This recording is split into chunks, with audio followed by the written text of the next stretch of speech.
තාත්තේ මට බයික් එකක් ඕනේ. ඇයි පුතේ ඔයා මගෙන් එකපාරම ඔහොම අහන්නේ? මගේ යාළුවෝ හැමෝම ගාව බයික් එකක් තියෙනවා. ඒ කට්ටිය විනෝද වෙන්න හැමදාම බයික් වල කොහේ හරි යනවා.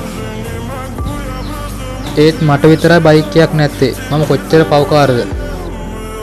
එහෙම කියන්න එපා පුතා. මට බයික් එකක් අරන් දෙන්න පුළුවන්කමක් තිබ්බනම් මම ඔයාලට බයික් එකක් අරන් දෙනවනේ. මගේ අම්මවත් හිටියනම් මම ළඟ.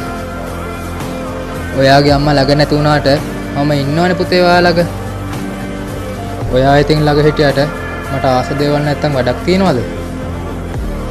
ඔයා ඔහොම කතා කරන්න එපා පුතේ.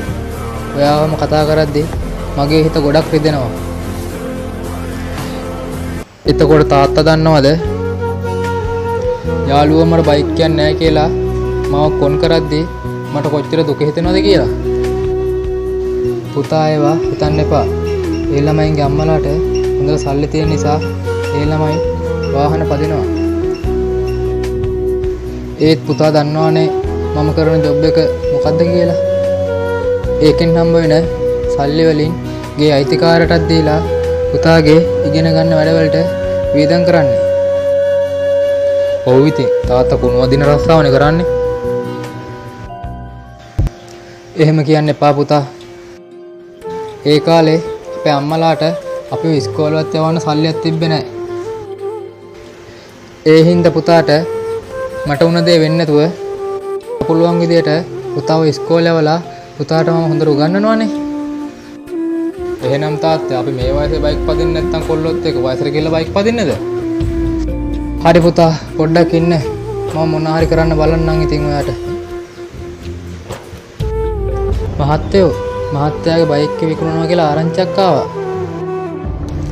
ඔව් තාත්තේ. මගේ පුතාට උපන්දිනේට අලුත් බයික් එකක් අරන් දුන්න හින්දා ඒ තියෙන පරණ බයික් එක මම විකුණනවා. දැන් තියෙන ආර්ථිකයත් එක්ක තාත්තේ කොල්ලෙක්ට බයික් එකක්වත් ගන්න බෑනේ. ඒක නම් නැත්ත මහත්තයෝ. ඇත්තටම මහත්තයෝ ඔයා වගේ හොඳ හදවතක් තියෙන මිනිස්සු ඉන්නවනම් මේ ලෝකෙ කොච්චර ලස්සනද? ඇයි තාත්තෝ ඔයා මට ඔහොම කිව්වේ? මම මහත්තයෝ මෙතනට එන්න කලින් වෙන තැනට ගියා බයික් එක බලන්න. ඒත් ඒ මහත්තයා මට කතා කරපු විදිහ එහෙම බලද්දී මේ මහත්තයා මට කොච්චර ලස්සනට කතා කරනවද? මහත්තයාගේ තාත්තා පොඩි කාලේ ඉඳලා මහත්තයාට හොඳ ගුණධර්ම කියලා දීලා තියෙනවා. ඔව් තාත්තේ අපේ තාත්තා පොඩි කාලේ ඉඳලා අපිට හොඳට ගුණධර්ම කියලා දීලා තියෙනවා. ඒත් මගේ ළඟ තාත්තා නැති වුණාට එයා කියා දීපු ගුණධර්ම මා ළඟ තියෙනවා. ඒක නෙවෙයි බයික් එකේ තාත්තටද? නෑ මහත්තයෝ මගේ පුතාට. පුතා මොනවද කරන්නේ තාත්තේ? පුතා තව ඉගෙන ගන්නවා මහත්තයෝ. ඉතින් තාත්තේ දැම්ම පුතාට බයික් එකක් ඕනේ නෑනේ. පුතාට ඉගෙනගෙන හොඳට බයික් එකක් ගන්න කියන්නේ. ඔව් මහත්තයෝ ඒ පුතාගේ පන්තියේ යාළුවෝ හැමෝටම බයික් එකක් තියෙනවලු. පුතාට බයික් එකක් නැහැ කියලා තමයි මට ඔය ගෙදර ඇවිල්ලා කියන්නේ. ඉතින් රාත් නිදාගද්දී ඔය ගැනමයි මහත්තයෝ මට මතක් වෙන්නේ. මම මහත්තයෝ මෙයාගේ අම්මව නැතුව තමයි ලොකු වෙනකම්ම උස්මහත් කරලා හැදුවේ. තාත්තා කෙනෙක් විදිහට පුතා මට එහෙම කතා කරද්දී මම ගොඩක් අසරණ වෙනවා මහත්තයෝ. ඔව් තාත්තේ මට ඒක තේරෙනවා. මට සල්ලි තියෙන නිසා තමයි මගේ පුතාට බයික් එක අම්මම අරන් දුන්නේ. මම තාත්තා කෙනෙක් ඉඳලා මට ඒ තාත්තෙක්ගේ වේදනාව තේරෙනවා. මහත්තයාගේ බයික් එකේ කීයට දෙන්න ඉන්නේ?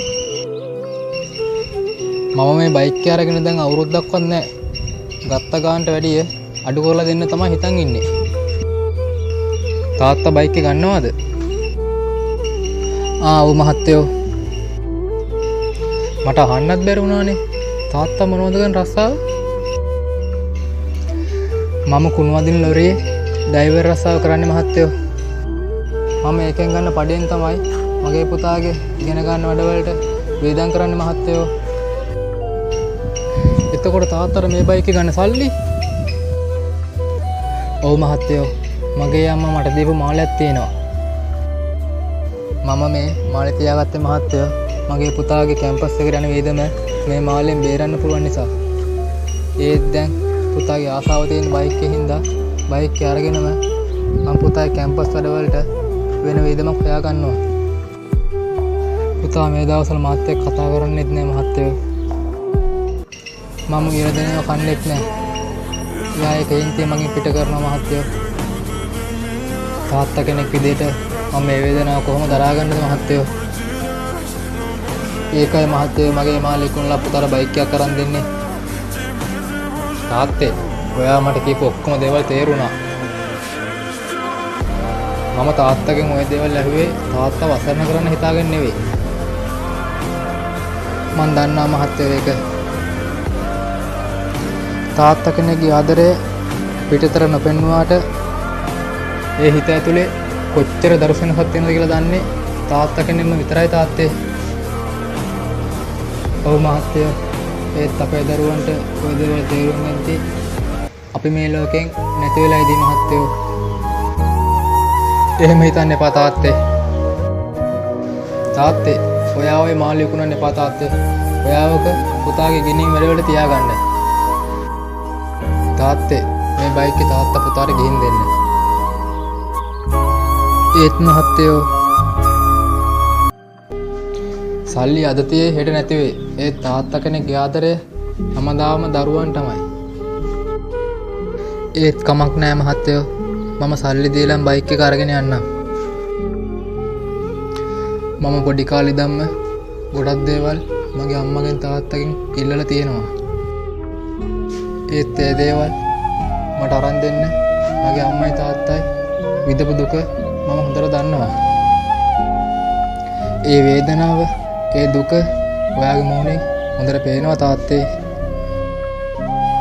දැන් ඔයා මට පේන්නේ මගේ තාත්තා වගේ තාත්තේ. ඇත්තට මහත්තයෝ මට ওই මහත්තයාට ස්තුති කරන්න කොහොමද කියලා හිතා ගන්නත් බෑ මහත්තයෝ.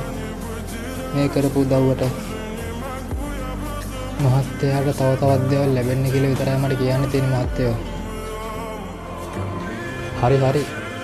දැන් බයික් එක අරන් ගිහිල්ලා පුතාට දෙන්න. පරිස්සමෙන් පදින්න කියන්නේ. හරි මහත්තයෝ වෙනම් මහත්තයාට බුදු බවත් වෙන්න ඕන මහත්තයෝ. පුතේ මට ආරංචියක් ආවා අඩුවට බයික් විකුණනවා කියලා.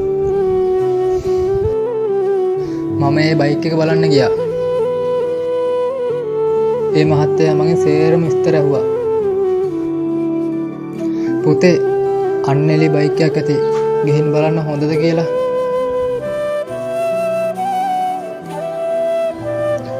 අනේ තාත්තේ ඔයා මට බයික් එකක් ගෙනල්ලා. ඔව් පුතේ. මට දරා ගන්න බෑ පුතේ. පුතා ඉස්කෝලේ ඉරලා ගෙදර ඇවිල්ලා මාත් එක්ක කතා කරන්නේ නැතුව මම උයලා තියෙන කෑම පුතා කන්න නැතුව ඉන්නකොට තාත්තා කෙනෙක් විදියට මට ගොඩක් දුක හිතෙනවා පුතේ. සමා වෙන්න තාත්තේ. ඔයා කොච්චර මං වෙනුවෙන් මහන්සි වෙනවද? මම ඔයාගේ හිත තාත්තා ගොඩක් රිද්දුවා. මට මං ගැනම දුකයි තාත්තේ.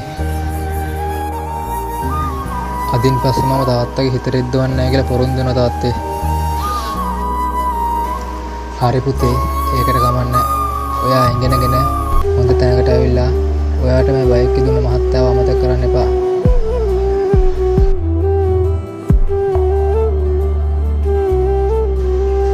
ඒ මහත්තයාට හොඳට සලකන්න ඕන පුතේ. තවත් එකක් පුතේ. මොකද්ද තාත්තේ? ඔයා ඔය බයිසිකලේ පදිද්දි පාරේ වාහන එහා මෙහා යනවාද කියලා හොඳට බලලා බයිසිකලේ පදින්න ඕන පුතේ. හරි තාත්තේ. මං තාත්තා කියපු විදිහටම ඒ විදිහටම කරන්න. අම්මත් නැති වුණා. මට ඉන්නේ පුතා විතරයි. මං ඒකයි එහෙම කියන්නේ. හරි තාත්තේ.